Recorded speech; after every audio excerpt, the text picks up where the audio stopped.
Thank you, Mr Speaker. Denise Roche. Thank you, Mr Speaker. I rise to take a short call for the Greens on this bill. Sir, I'm a quitter. I quit regularly. I remember the first cigarette I had, and I was around about 10 years old. And every time the government has moved to make smoking more difficult, I have welcomed. Sir, tobacco kills. We know this. And that's why we support this legislation for standardised packaging. And I note, sir, that it's taken a long time to get to this last reading and that it was originally introduced in 2013. But, sir, we welcome its passage because half the people who smoke will die from it. It costs our country enormous amounts of money to deal with people who are suffering the effects of smoking, and that's not counting the people we lose along the way and their potential, sir. Sir, I was raised at a time when smoking was normalised, or it was advertised as a glamorous type of occupation. And that glamour was used to attract and hook new customers.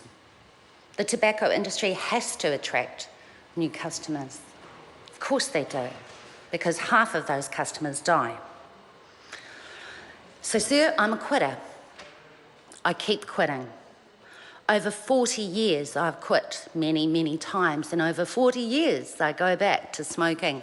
So I am living proof of the comments that my colleague Kevin Haig made about behavioural change not necessarily happening from simple measures, that it is an ongoing task, and it's an ongoing task for the government to continue to put measures in place that protect our citizens from smoking.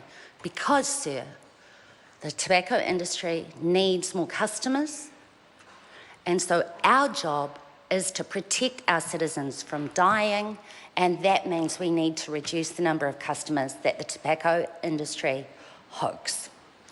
So, sir, I welcome, as a quitter, I welcome every move the government has made to discourage young smokers from picking it up, young people from picking it up and becoming smokers, and that discourages current smokers and encourages them to quit. Sir, I remember the Smoke Free Act being introduced in 1991 and the start towards a smoke-free New Zealand, Aotearoa. I remember the banishment of cigarette advertising from the sports arena, and that was a major thing as well.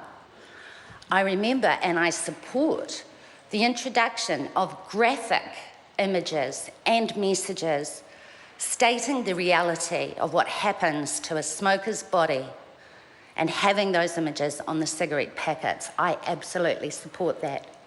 I support, and I continue to support, the fact that retailers cannot show cigarettes for sale in their shops. And I support every single price hike we've ever had that takes smoking out of the reach of affordability for young people and acts as a further discouragement for people like myself. So I'm a quitter, but I remember that my mum used to smoke Matinee King. It was glamorous. It was yellow packaging. And she felt glamorous when she smoked her 25 cigarettes a day and died at 64. And I also want to reference the cigarettes that my sister smokes, Holiday. Self-evident what the message is there from the brand, and brand is important. And that's why, sir, I personally support this legislation. The Greens support the legislation for standardised packaging because we want a smoke-free Aotearoa by 2025. Thank you. Yeah.